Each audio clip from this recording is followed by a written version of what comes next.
Seguimos então o espaço de análise com, portanto, o Dr. Adérito Zimba, que é jurista e já está naturalmente em estúdio e já fizemos também a respectiva apresentação. Doutor, temos então este cenário deste braço de ferro já instalado pelos estudantes do SCITEM e também a direção daquela instituição de ensino superior devido a esta confusão nos pagamentos. Estes canalizavam o dinheiro das mensalidades a um determinado funcionário como forma de gerir aqui a fila, não passar pelas longas filas demoradas. Entretanto, parece ter havido da parte deste funcionário um esquema. E como é que faz a leitura? De quem é a responsabilidade? Estes estudantes deverão novamente pagar este dinheiro? Faça, por favor, a análise deste cenário. Bom, obrigado pela palavra. Este caso, ele se subsume em várias disciplinas do direito. Há espaço aqui para trazer à colação várias questões que vão sendo transversais em vários ramos do direito. Na sequência, a priori temos uma questão de recibos que os estudantes têm, que são comprovativos do pagamento das mensalidades devidas. São recibos que foram passados pela instituição e fazem fé em juízo. Estes recibos têm todo o sistema institucional comprovativo do pagamento. E nesta senda, pressupõe-se que os pagamentos foram feitos pelos estudantes. Os estudantes estão numa situação regularizada em relação ao pagamento, não havendo lugar aqui que se traga à colação a questão de que os estudantes estejam em dívida nessas circunstâncias. Sucede, porém, que o tesoureiro, conforme está-se a reportar, este tesoureiro não canalizava o dinheiro à instituição. Ora, este já não é problema dos estudantes. Okay. Sim, é um problema entre o tesoureiro e a instituição. E de tal sorte que, quando os estudantes são tidos como estando em conluio com o tesoureiro, há aqui a difamação, a calúnia, a mancha ao bom nome dos estudantes, de tal sorte que há lugar a que os estudantes possam agir em procedimento criminal contra as pessoas concretas que tiverem associado os estudantes ao tesoureiro, na fraude. Portanto, há estas questões. E outro sim, o facto de terem sido obrigados a assinar declarações de dívida, inclusive autenticadas pelo notário, ou seja, de tal sorte que a instituição tenha em seu poder títulos executivos, porque o que está a acontecer aqui é que a instituição procurou de forma fraudulenta, ilícita, por violação da lei substantiva e da lei do processo, obter estes títulos executivos de declaração da dívida. Qual é a intenção da instituição? É que, caso esses estudantes não paguem, poderá executá-los com base naqueles títulos. Mas acontece que estes títulos que têm obtidos de forma por coação, se foram obtidos por coação moral, nos termos em que está-se a reportar, que foram ameaçados e tudo, está lá que há coação moral, nos termos do artigo 255 do Código Civil. Mas esta coação moral é anulável, ou seja, estas declarações feitas sem vontade, com falta de vontade, viciadas por coação moral, nos termos do artigo 255 do Código Civil, são anuláveis, nos termos do artigo 256, conjugado com o artigo 287, todos do Código Civil. Há o regime de anulabilidade que se aplica aqui. E os estudantes devem agir imediatamente para que estes títulos não tenham a validade jurídica, porque sendo estes títulos anuláveis, portanto, não são nulos, são anuláveis, o que significa que os estudantes devem arguir esta nulidade e devem agir imediatamente, sob pena de, em algum momento, a instituição usar esses títulos. E, neste sentido, mesmo em procedimento criminal próprio para o efeito, em relação a estas pessoas do departamento jurídico, que cometeram tudo o que foi dito na reportagem, cometeram crimes, vários tipos de crimes em concurso, e assim, os estudantes também devem proceder a participações criminais contra eles, sim, nos termos da lei substantiva e adjetiva, e a lei do processo, no âmbito do direito criminal e processo penal. Okay. Não só, mas também no âmbito civil, há lugar a que os estudantes sejam ressarcidos pelos danos que lhes foram criados. Esta coação moral, esses transtornos todos que houve, não realizaram os exames. Os estudantes podem processar a universidade? A universidade, sim. E tem direito ao pagamento de uma indemnização nos termos do artigo 483 do Código Civil, número 1, que estabelece a indemnização que eles, não só, mas também pelos danos não patrimoniais que, pela sua natureza, merecem a tutela do direito, nos termos do artigo 496 do Código Civil. Portanto, os estudantes têm estes todos os mecanismos ao seu dispor para que possam agir e fazer valer os seus direitos violados grosseiramente e sem precedentes pela instituição.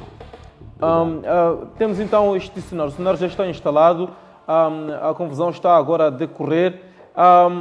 Até que ponto estes mesmos estudantes poderão ver o seu ano académico comprometido, uma vez que ouvimos ali a falar de matrículas canceladas? E qual foi a base que a universidade usou para o efeito? Porque até aqui ainda não ouvimos falar de produção de provas do alegado envolvimento destes estudantes, do alegado conluio, portanto, com o funcionário em questão.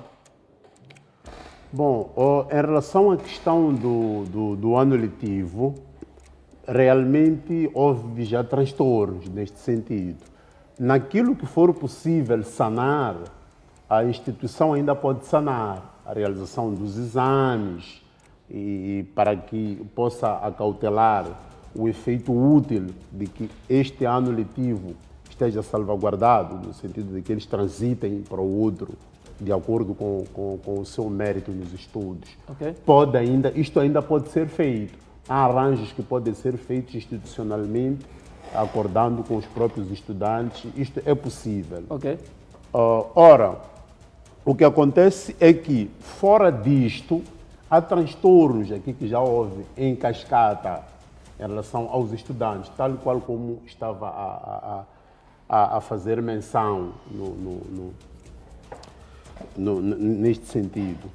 E os estudantes, de facto, não devem parar por aqui. Sofreram muita calúnia, muita difamação. Ouvimos até o porta-voz da instituição caluniou e difamou, manchou o bom nome dos estudantes, a honra, a dignidade dos estudantes. Isto não pode ficar assim. Os estudantes devem agir contra o porta-voz da instituição, contra as pessoas concretas do departamento jurídico que proferiram todos aqueles impropérios que foram ditos pelos estudantes, contra aquela pessoa que simulou uma chamada para as autoridades policiais. Sim, policiais. Nota que esta pessoa até mancha as autoridades policiais. Este até é um assunto que interessa ao Estado.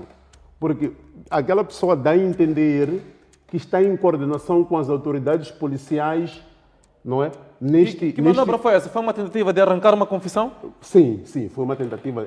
É coação, essa questão da coação moral, neste sentido.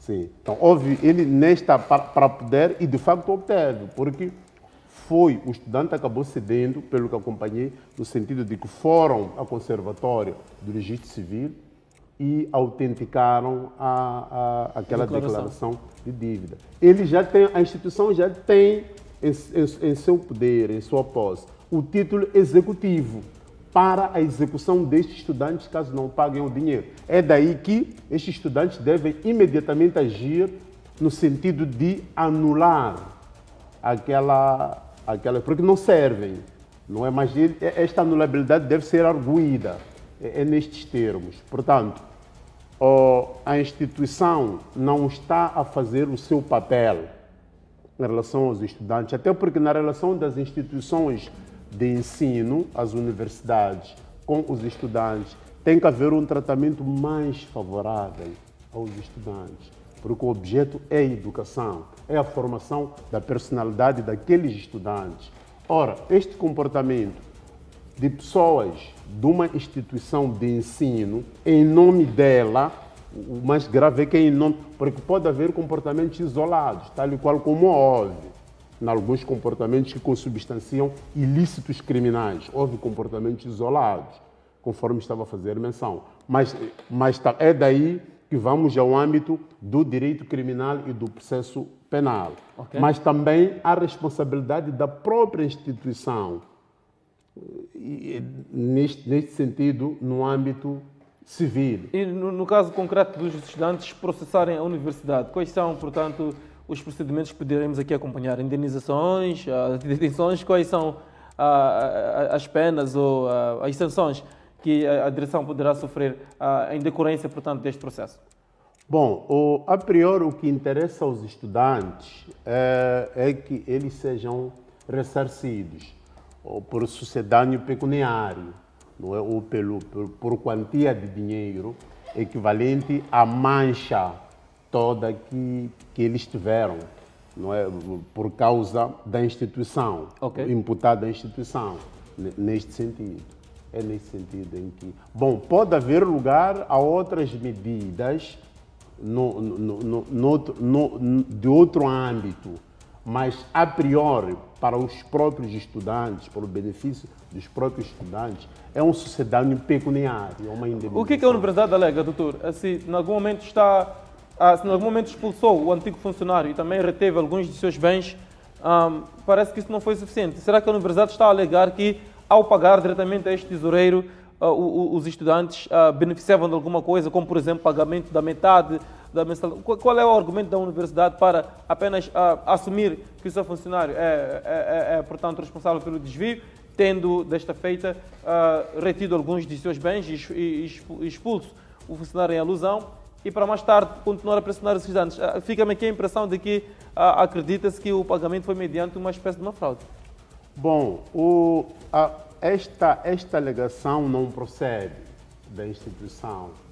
O que está em causa aqui é os estudantes terem pago o dinheiro e terem o comprovativo de pagamento. Okay. Está em causa sobre em nome da instituição. Em nome da instituição. Okay. O comprovativo de pagamento. Ainda que tenha havido este conluio, no sentido de paga metade, não sei o que, depois, ainda que isso tenha acontecido. Não é culpa dos estudantes? Não é culpa dos estudantes. Okay. É desorganização da própria instituição. Okay. Não pode ser imputável aos estudantes. Porque a partir do momento em que os estudantes têm os recibos comprovativos de pagamento, que com fé na própria instituição, estão numa situação legal em relação aos pagamentos. E não devem ser sancionados de nenhuma forma.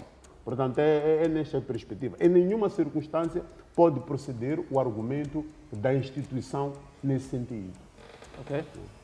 Portanto, se for por esta via, a universidade acaba perdendo razão, caso queira alegar que houve aqui pagamento da metade ou outra percentagem, não sabemos.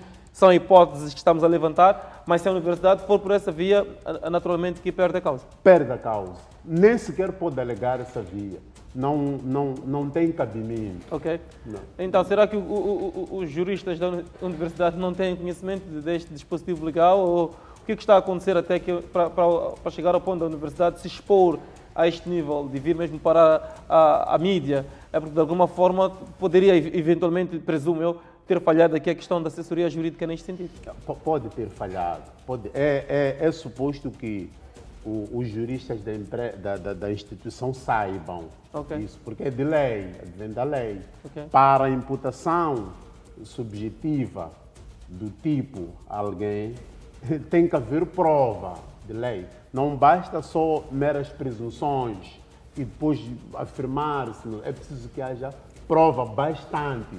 Note-se que há tantas garantias da lei que estas garantias existem em relação a quem é imputado. Ok. Então, de tal sorte que quem imputa facto criminoso ou ilícito a alguém tem que ter muito cuidado de buscar a máxima certeza possível para que possa imputá-lo. E havendo um departamento jurídico, de facto, é uma grande contradição que a instituição saia a se expor desta forma. Mas, em todo caso, o que acontece aqui é que os estudantes têm muito espaço para agirem e conseguirem a reposição dos seus direitos gravemente violados pela instituição. Uma violação sem precedentes. Sem precedentes. Doutor, houve uma também colocação da parte da universidade, onde diz que os estudantes pagavam todos a uma mesma pessoa, a pessoa que tem problemas com a universidade, neste caso o tesoureiro, tido como cabecilha da fraude. Significa isto alguma coisa juridicamente? Poderá isto ilibar a universidade da sua culpa? Não iliba. Conforme estava a dizer que o que está em causa aqui, os estudantes alegam terem pago as mensalidades. E tem provas disso. São os recibos devidamente passados pela instituição. Está aí, eles têm prova. Porque a questão aqui é de prova. Os estudantes dizem que pagaram as propinas à instituição e provam pelos recibos. O facto de terem algo em comum, estes estudantes, o facto de terem pago na mesma pessoa, em si não significa que tenham cometido aqui algum tipo de fraude. Note, não significa. Note o seguinte, Mano Clemente, que os estudantes dizem o seguinte: havia longas filas para o pagamento das propinas. Como forma de contornar essas filas? Sim, e eram ameaçados de não pagou as propinas, não realiza exames, não entra nas aulas. Há uma pressão. Não obtém o resultado das notas. Não tem o resultado das notas e há alguém que se predispõe a ajudar. E é uma pessoa da instituição, é um tesoureiro da instituição que se predispõe a ajudar os estudantes no sentido uma espécie de uma facilitação. Uma facilitação, eles já aderiram. Doutor, últimas considerações? Bom, as últimas considerações é que aconselhar os estudantes é que devem agir para obterem a anulação dos recibos, aliás, dos títulos executivos que a instituição tem, devem agir. Também devem agir criminalmente, requerendo procedimentos criminais contra as pessoas do departamento jurídico que os difamaram, caluniaram, mancharam o bom nome deles, detonaram a sua reputação social, não só, mas também contra este o porta-voz. O porta-voz, não, o tesoureiro não tem problema com o estudante. O problema do tesoureiro é com a instituição. O porta-voz também apareceu a detonar a imagem dos estudantes, difamando, caluniando-os, manchando o bom nome deles. Eles devem agir em procedimentos criminais contra todos eles. Muitíssimo obrigado, Adérito Zimba, jurista, a deixar então ficar o seu parecer à volta do imbróglio que se instalou a nível do Esquitem, a uma universidade privada no coração da cidade de Maputo.